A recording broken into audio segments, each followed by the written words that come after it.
Chapter 7. Shadows and Secrets. The forest had become a maze. The trees loomed closer now, their gnarled branches twisting together to form an oppressive canopy. The lantern flickered weakly in Mark's hand, its glow barely enough to cut through the swirling mist that clung to his feet. The key in his pocket felt heavier with each step, as if it resisted being taken further into the unknown. Mark paused to catch his breath, glancing behind him. The silence was deafening, broken only by the faint rustle of leaves. He was alone, or so it seemed. He couldn't shake the feeling that something was watching him, hidden just beyond the edge of the light. The path ahead was barely visible, overgrown with roots and covered in damp moss. His thoughts raced. The notebook had hinted at a doorway, something hidden in the depths of the forest. But what would he find there? And why did the whispers seem to grow louder with every step? The key began to warm in his pocket, a subtle but unmistakable sensation. Mark stopped and pulled it out, holding it up to the lantern's faint glow. Its surface gleamed, the worn edges catching the light. He noticed something he hadn't before, tiny markings etched into the metal. They looked like the symbols he'd seen in the mine, intricate and looping. Suddenly, the forest around him shifted. The mist thickened, swirling faster, and the shadows seemed to move. A low whisper, barely audible, echoed through the trees. "Turn back." Mark's grip tightened on the key. The voice wasn't distant this time. It was near, almost tangible. He spun around, his lantern casting wild beams of light across the trees. But there was nothing there.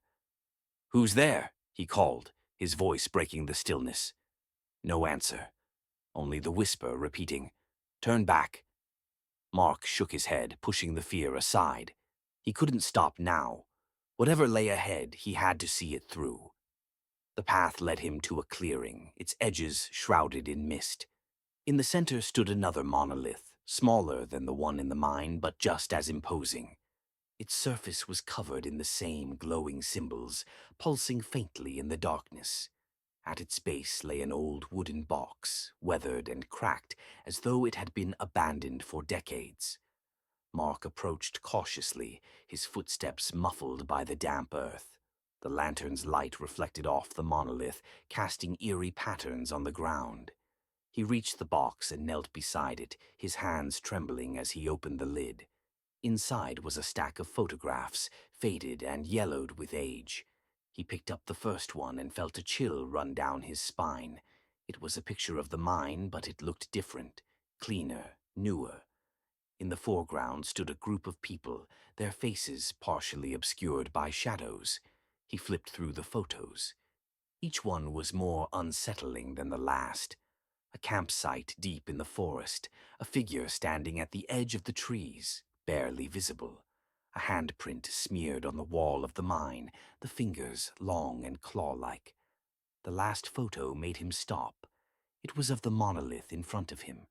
But in the picture a woman stood beside it, her face turned away from the camera. She wore a red scarf. "Clara," Mark whispered, his breath catching. The whispers around him grew louder, overlapping into a cacophony of voices. He dropped the photographs and grabbed the key, which now burned hot in his hand. The monolith's glow intensified, its symbols flashing in rhythm with the voices. And then, silence. Mark turned to leave the clearing, but the path was gone. The trees had closed in, their twisted branches forming an impenetrable wall. Panic surged through him as he searched for another way out, his lantern's light darting across the mist. "Mark!" The whisper was clear now, almost familiar. He spun around. At the edge of the clearing stood a figure, its face obscured by shadow. It didn't move, but its presence filled the air with a heavy, suffocating dread. "What do you want?" Mark shouted, his voice shaking. The figure raised an arm, pointing toward the monolith. The symbols flared brightly, and the ground beneath Mark's feet began to tremble. He stumbled backward, clutching the key tightly. The figure spoke again, its voice low and resonant. "You brought the key. Now you must open the door."